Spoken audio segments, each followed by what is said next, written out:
Hello दोस्त, लल्लू जी के class में आप सबको स्वागत करता हूं। आज हम देखने वाले टॉप वीवीआई प्रश्न जो एग्जाम के डिस्टेंस काफ़ी महत्वपूर्ण प्रश्न है। चलो देर ना करते हुए सीधे प्रश्न क्यों चलते हैं। पहला प्रश्न बोल रहा है कि हॉकी टीम में कितने खिलाड़ी होता है। बताना है दोस्त कि हॉकी टीम में जो है वो कितनी खिलाड़ी होता है। तो आप लोग के बीच ऑप्शन दिया गया है, ठीक है। तो ऑप्शन एम बोला गया है 9, ठीक है। बीम बोला गया है 10, सिम बोला गया है 11, डीम बोला गया 12। जिनको जिनको क्वेश्चन के आंसर याद रहता है वो अपना कमेंट बॉक्स में डाल दीजिएगा, ठीक है दोस्त। तो इसका सही जवाब क्या हो जाएगा? इसका सही हो जाएगा 11। 11 जो होता है खिलाड़ी होता है हॉकी में होता है, ठीक है दोस्त। बताना है दोस्त, जैसे पूछा जाता है कि बेसबॉल, ठीक है। आप लोग याद रखिएगा, ठीक। बेसबॉल में कितने खिलाड़ी होता है? तो बेसबॉल में 9 खिलाड़ी होता है, ठीक है दोस्त। आप लोग याद रखिएगा बेसबॉल में 9 खिलाड़ी होता है। और खो खो में, ठीक है, खो खो में याद रखिएगा, खो खो में भी 9 खिलाड़ी होता है, ठीक है दोस्त। इसी तरह से पूछा जाता है जैसे कि हॉकी में तो हो गया कितना खिलाड़ी है? हॉकी में 11 खिलाड़ी तो हो गया, ठीक है दोस्त। और पूछा जाएगा फुटबॉल में कितना खिलाड़ी होता है, तो ठीक है। तो फुटबॉल में याद रखिएगा, फुटबॉल में कितना खिलाड़ी होता है? फुटबॉल में 11 खिलाड़ी होता है, ठीक है दोस्त। और क्रिकेट में 11 खिलाड़ी होता है, ठीक है। अब अगर जो पूछे कि बटर पोलो में कितना खिलाड़ी होता है, तो बटर पोलो में आप लोग याद रखिएगा, बटर पोलो में 7 खिलाड़ी होता है। और कबड्डी में कितना खिलाड़ी होता है दोस्त? तो कबड्डी में भी 7 खिलाड़ी होता है, ठीक है दोस्त। अब पूछेगा नेट बॉल में कितना खिलाड़ी होता है, तो नेट बॉल में 7 खिलाड़ी होता है, ठीक है। इसी तरह से पूछे कि अगर जो पूछे पोलो में, तो पोलो में आप लोग याद रखिएगा, पोलो में 4 खिलाड़ी होता है, ठीक है दोस्त। और बास्केटबॉल में आप लोग याद रखिएगा 5 खिलाड़ी होता है, ठीक है दोस्त। तो एक बार फिर से बोल देते हैं। तो बेसबॉल में कितने खिलाड़ी हो गया? तो बेसबॉल में 9 खिलाड़ी हो गया। खो खो में कितना खिलाड़ी हो गया? खो खो में 9 खिलाड़ी हो गया, ठीक है। और हॉकी में 11 खिलाड़ी है। फुटबॉल में 11 खिलाड़ी है। क्रिकेट में 11 खिलाड़ी है, ठीक है।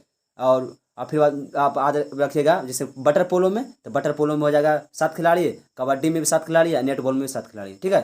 तो और फिर दूसरा पूछे कि पोलो में कितना खिलाड़ी होता है, तो पोलो में 4 खिलाड़ी होता है। और बास्केटबॉल में कितना खिलाड़ी होता है? तो बास्केटबॉल में 5 खिलाड़ी होता है। और हॉकी में आप लोग जानिए रहे हैं 11 खिलाड़ी होता है, ठीक है दोस्त। चलते हैं अगले क्वेश्चन की ओर। क्वेश्चन नंबर दूसरा क्या बोल रहा है? दूसरा बोल रहा है कि मीनाक्षी मंदिर जो कहाँ है, ठीक है। मीनाक्षी मंदिर कहाँ है, ठीक है। तो ऑप्शन दिया गया है आप लोग के बीच, ठीक है। ऑप्शन है एम बोल रहा है कि महाबलीपुरम, ठीक है। बीम बोल रहा है मदुरई, सिम बोल रहा है चेन्नई, और डीम बोल रहा है कोलकाता। तो इसका सही जवाब क्या हो जाएगा दोस्त? इसका सही जवाब हो जाएगा मदुरई में जो है मीनाक्षी मंदिर स्थित है, ठीक है दोस्त। बताना है दोस्त महाबलीपुरम में कौन सा मंदिर है? महाबलीपुरम में बताना है कौन सा मंदिर है। आप लोग याद रखिएगा रथ मंदिर, ठीक है। रथ रथ मंदिर जो है महाबलीपुरम में, ठीक है दोस्त। बताना है दोस्त, जैसे पूछा जाता है चेन्नई में चेन्नई में 2-3 चीज याद रखिएगा आप लोग, ठीक है। पूछा जाता है सेंट, ठीक है, सेंट सेंट जॉर्ज किला कहाँ है? तो चेन्नई में, ठीक है, याद रखिएगा। अब मरीना बीच कहाँ है? तो मरीना बीच भी कहाँ है? तो चेन्नई में, ठीक है दोस्त। चलते हैं अगले क्वेश्चन की ओर, ठीक है। आप कोलकाता में याद रखिएगा, कोलकाता में ईडन गार्डन जो कहाँ है? तो कोलकाता में, ठीक है। चलते हैं तीसरा नंबर क्वेश्चन बताना है दोस्त कि डेविस कप किस खेल से संबंधित है। बताना है दोस्त कि डेविस कप जो है किस खेल से संबंधित है। तो ऑप्शन दिया गया आप लोग के बीच, ठीक है। ऑप्शन में ए बोल रहा है कि लॉन टेनिस से, ठीक है। बीम बोल रहा है क्रिकेट से, सिम बोल रहा है कि गोल्फ से, और डीम बोल रहा है कि इनमें से कोई नहीं। तो इसका सही जवाब क्या हो जाएगा? इसका सही जवाब हो जाएगा लॉन टेनिस से जो है डेविस कप से संबंधित है, ठीक है दोस्त। बताना है दोस्त, जैसे पूछा जाता है कि ईरानी ट्रॉफी, ठीक है, ईरानी ट्रॉफी और देवधर ट्रॉफी, ठीक है, और सिक्के नाडी ट्रॉफी और रणजी ट्रॉफी इस किस खेल से संबंधित है? तो आप लोग याद रखिएगा क्रिकेट से, ठीक है। ईरानी ट्रॉफी, देवधर ट्रॉफी, सिक्के नायडू ट्रॉफी और रणजी ट्रॉफी ये सब क्या किससे संबंधित है? तो क्रिकेट से। आप लोग ध्यान रखिएगा, ठीक दोस्त। पूछा जाएगा गोल्फ से कौन कौन ट्रॉफी संबंधित है? तो गोल्फ से याद रखिएगा राइडर कप, ठीक है, राइडर राइडर कप, ठीक है, राइडर कप हो जाएगा। और बंक बाकर, ठीक है, बाकर कप हो जाएगा। बाकर कप, राइडर कप, बाकर कप किससे संबंधित है? गोल्फ से संबंधित है। और आप एक हॉकी वाला भी याद रखिएगा आप लोग दोस्त, ठीक है। तो हॉकी में 2-3 को याद रखिएगा। जिससे पूछा जाएगा नेहरू ट्रॉफी और आगा खा कप और बेटन कप और रंगास्वामी कप किससे संबंधित है? तो हॉकी से संबंधित है। एक बार फिर से बोल देते हैं दोस्त, आप लोग मेरा बात पर ध्यान दीजिएगा, ठीक है। Nehru trophy, Aga Khan cup, Beighton cup, Rangaswami cup ये सब क्या चीज़ से है? तो हॉकी से, ठीक है, हॉकी से। चलते हैं अगले क्वेश्चन की ओर। क्वेश्चन नंबर चौथा क्या बोल रहा है? क्वेश्चन नंबर चौथा बोल रहा है कि ईरान की पार्लियामेंट का नाम क्या है। बताना दोस्त, ईरान की पार्लियामेंट का नाम क्या है? तो एम दिया गया है दारू अवाम, ठीक है। बीम बोला गया है कि मजलिस, सिम बोला गया है कैमी असम्बली, डीम बोला गया है अवाम ए ईरान, ठीक है। तो आप लोग का आंसर आ रहा है तो बताइए इसका सही जवाब क्या आ जाएगा? इसका सही जवाब हो जाएगा मजलिस। मजलिस जो है ईरान का पार्लियामेंट का नाम है। ठीक है दोस्त, बताना है दोस्त। जैसे पूछा जाता है कि मालदीव के संसद का नाम क्या है, ठीक है, तो मालदीव के संसद का नाम भी याद रखिएगा मजलिसें हैं। ठीक है दोस्त, मालदीव के संसद का नाम क्या है, तो मजलिस है। ठीक है दोस्त, बताना है दोस्त। जैसे पूछा अगर पूछा जाए कि ऑस्ट्रेलिया पचमा, क्वेश्चन नंबर पचमा क्या बोल रहा है, क्वेश्चन नंबर पचमा बोल रहा है कि कथकली नृत्य का संबंध निम्नलिखित राज्य से है। ठीक है, बताना है दोस्त कि कथकली नृत्य जो है निम्नलिखित किस राज्य से है। ठीक है, तो बताना है। ऑप्शन दिया गया है, ऑप्शन एम दिया गया है केरल से, ठीक है, बीम दिया गया कर्नाटक से, सिम बोला गया आंध्र प्रदेश से, और डीम दिया गया उड़ीसा से। तो इसका सही जवाब क्या हो जाएगा, इसका सही जवाब क्या आ जाएगा, तो केरल से। कथकली जो नृत्य है वो किससे संबंधित, किस राज्य से संबंधित है, तो केरल से। ठीक है दोस्त, बताना है दोस्त। जैसे कि पूछा जाता है अचगान, अचगान कहाँ से है, तो अचगान आप लोग याद रखिएगा कर्नाटक।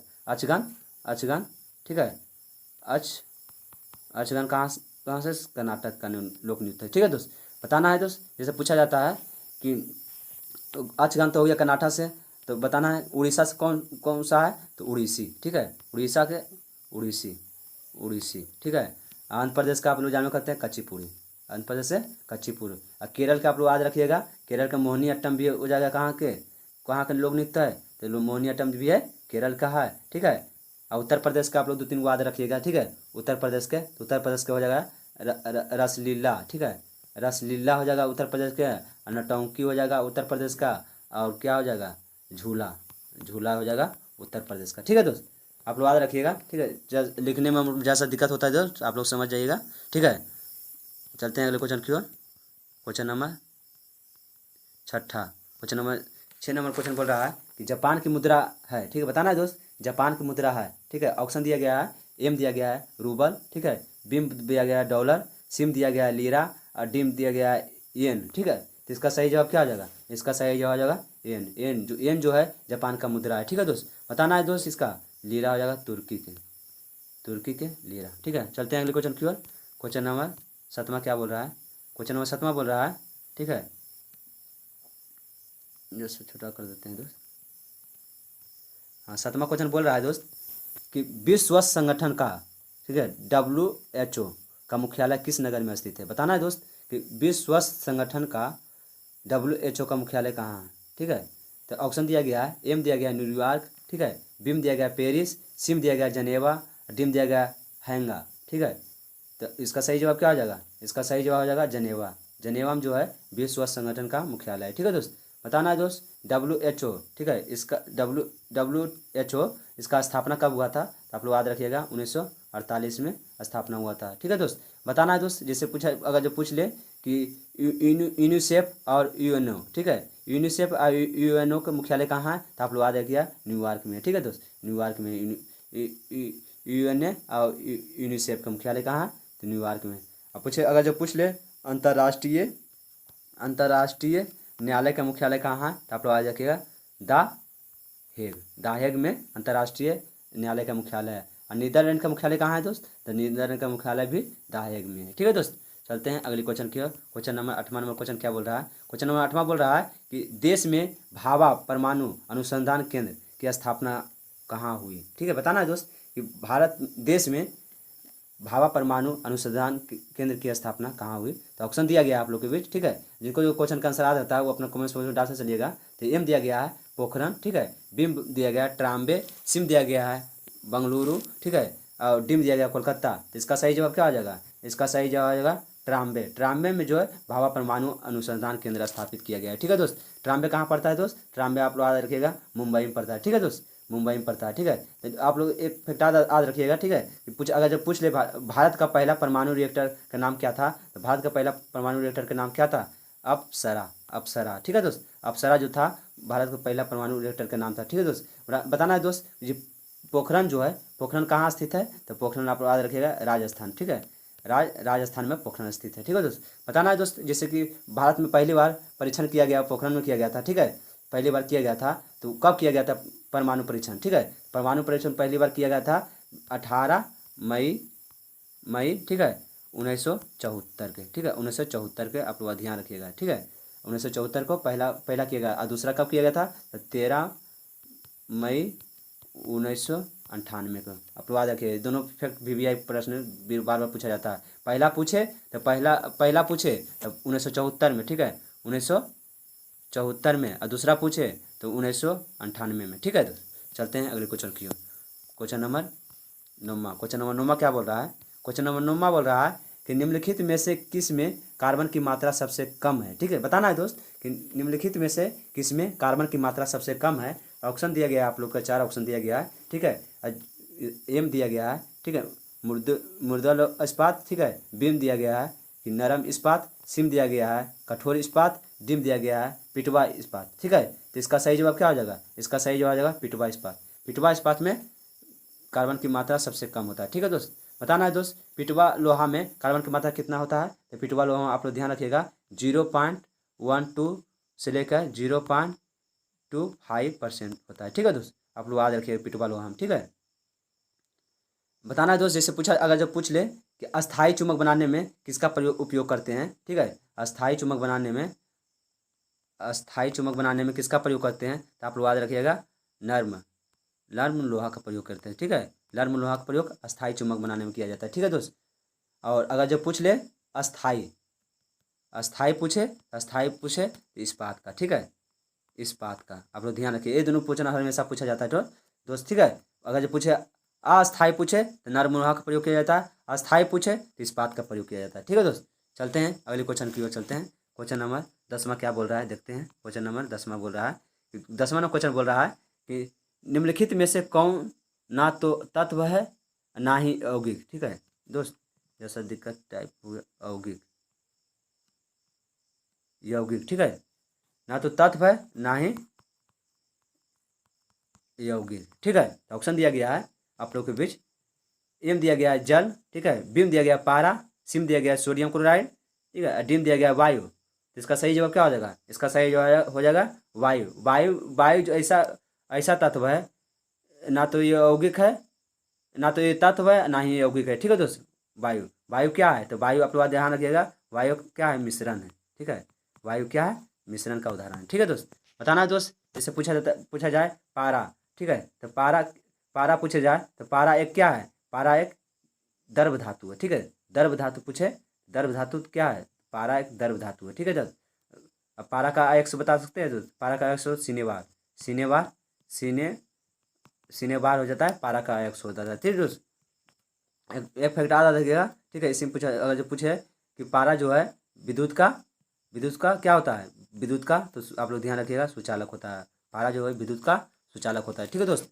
चलते हैं अगले क्वेश्चन की ओर। क्वेश्चन नंबर 11 क्या बोल रहा है? क्वेश्चन नंबर 11 बोल रहा है दोस्त, क्वेश्चन नंबर 11 बोल रहा है कि भोपाल गैस घटना, ठीक है दोस्त, भोपाल गैस घटना किस गैस के कारण हुई थी, ठीक है। बताना है दोस्त कि भोपाल गैस घटना जो हुआ था वो किस गैस के कारण हुआ था। तो ऑप्शन दिया गया है, 4 ऑप्शन दिया गया है, आप लोग का सही आंसर चुनना है इसमें, ठीक है। जिसका सही जवाब होता है वो अपना अपना कमेंट बॉक्स में डालते चलिएगा, ठीक है। तो एम दिया गया है मिथाइल आइसोसाइनेट, ठीक है, बीम बोला गया है क्लोरीन, ठीक है, सिम बोला गया है मिथाइल आइसो, ठीक है, और डिम बोला गया है नाइट्रस गैस, ठीक है। तो ऑप्शन आप लोग बताना है इसका सही जवाब क्या हो जाएगा। तो इसका सही जवाब हो जाएगा methyl isocyanate. Methyl isocyanate gas Bhopal gas घटना के कारण मौत हुई थी उस समय से, ठीक है दोस्त।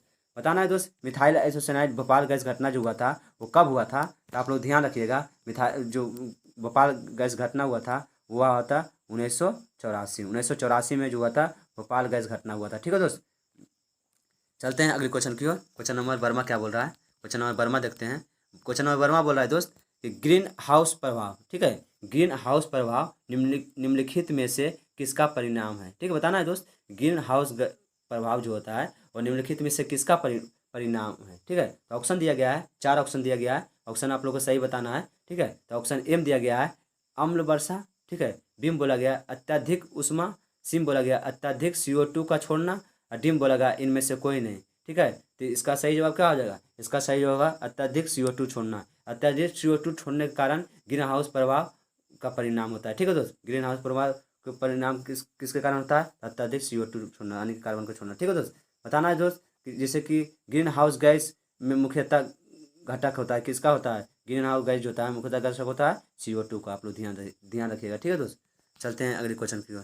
क्वेश्चन नंबर 13वां क्वेश्चन क्या बोल रहा है? क्वेश्चन नंबर 13वां बोल रहा है कि निम्नलिखित में से कौन सा कह रहा है निम्नलिखित में से सबसे छोटा ग्रह है, ठीक है, बताना है दोस्त कि निम्नलिखित में से कौन सबसे छोटा ग्रह है। तो ऑप्शन दिया गया आप लोग के बीच, एम दिया गया है शुक्र, ठीक है, बीम दिया गया मंगल, सिम दिया गया पृथ्वी और डिम दिया गया शनि। तो इसका सही जवाब क्या आ जाएगा, इसका सही जवाब आ जाएगा शुक्र। शुक्र जो है सबसे छोटा ग्रह है, ठीक है दोस्त। चलते हैं अगले क्वेश्चन की ओर। क्वेश्चन नंबर 14, क्वेश्चन नंबर 14 क्या बोल रहा है, क्वेश्चन नंबर 14 बोल रहा है दोस्त कि निम्नलिखित में से किस रंग का तरंगदैर्घ्य जो होता है सबसे अधिक होता है, ठीक है दोस्त, बताना है निम्नलिखित में से किस रंग का तरंगदैर्घ्य जो होता है सबसे अधिक होता है, तरंगदैर्घ्य जो होता है सबसे अधिक होता है। एम दिया गया है लाल, ठीक है, बीम दिया गया है पीला, सिम दिया गया है हरा, डिम दिया गया है नीला। तो इसका सही जवाब क्या हो जाएगा, इसका सही जवाब आ जाएगा लाल। लाल रंग का तरंगदैर्घ्य सबसे अधिक होता है, ठीक है दोस्त। इसी तरह से पूछे कि अगर लाल रंग अपवर्तनांक क्या होता है, तो लाल रंग का अपवर्तनांक कम होता है, ठीक है दोस्त। आप लोग याद रखिए, अपवर्तनांक पूछे तो कम होता है किसका, लाल रंग का, ठीक है। अब बैगनी रंग का अपवर्तनांक क्या होता है, तो बैगनी रंग का अपवर्तनांक ज़्यादा होता है, ठीक है दोस्त। आप लोग ध्यान रखिए दो फिर। अब परिकीर्णन पूछे तो लाल रंग का परिकीर्णन क्या होता है, लाल रंग का परिकीर्णन पूछे, ठीक है, परिकीर्णन पूछे तो लाल रंग का परिकीर्णन क्या होता है, लाल रंग का परिकीर्णन कम होता है, ठीक है, कम होता है। और बैगनी रंग का परिकीर्णन क्या होता है, तो बैगनी रंग का परिकीर्णन सबसे ज़्यादा होता है, ठीक है दोस्त, ठीक है दोस्त। क्वेश्चन बार बार पूछा जाता है, अगर बैगनी रंग का तरंगदैर्घ्य पूछे तो बैगनी रंग का तरंगदैर्घ्य सबसे कम होता है, ठीक है, और लाल रंग का तरंगदैर्घ्य सबसे अधिक होता है, ठीक है। और लाल रंग का अपवर्तनांक पूछे तो अपवर्तनांक कम होता है, बैगनी रंग का अपवर्तनांक ज़्यादा होता है, ठीक है दोस्त। और लाल रंग का परिकीर्णन पूछे, लाल रंग का परिकीर्णन सबसे कम होता है और बैगनी ज़्यादा होता है, ठीक है। चलते हैं अगले क्वेश्चन की ओर। जो भी बोलते हैं अपना मेरा बात पर गौर कीजिएगा, ठीक है दोस्त। चलते हैं अगले क्वेश्चन की ओर। क्वेश्चन नंबर 15, ठीक है, क्वेश्चन नंबर 15 बोल रहा है, क्वेश्चन नंबर 15 बोल रहा है दोस्त कि 18 कैरेट सोना में शुद्ध सोना कितना परसेंट होता है, बताना है। 18 कैरेट जो सोना होता है उसमें शुद्ध सोना कितना परसेंट होता है। तो एम दिया गया है 100%, बीम दिया गया 80%, सिम दिया गया 75%, डिम दिया गया 60%। तो इसका सही जवाब क्या हो जाएगा, इसका सही जवाब हो जाएगा 75%। 75% जो होता है 18 कैरेट शुद्ध सोना में होता है, ठीक है दोस्त। बताना है दोस्त शुद्ध सोना बनाने के लिए कितना कैरेट का होता है, ठीक है दोस्त। शुद्ध सोना बनाने के लिए 24 कैरेट का शुद्ध सोना कहा जाता है, ठीक है दोस्त। शुद्ध सोना जो होता है 24 कैरेट का होता है, ठीक है, आप लोग ध्यान रखिएगा, ठीक है दोस्त। चलते हैं, आज का क्वेश्चन समाप्त होता है दोस्त, ठीक है। जो भी लल्लू जी के क्लास है उसको सब्सक्राइब नहीं किए हैं, ठीक है, वो सब्सक्राइब कर लीजिएगा ताकि हम जो भी वीडियो डालें आप लोग के बीच पहुँचे। आप अपना दोस्तों को शेयर कर दीजिएगा, ठीक है दोस्त।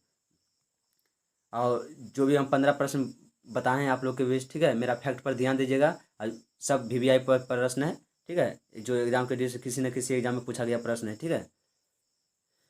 चलो चलते हैं, कल मिलते हैं। जय हिंद, जय भारत।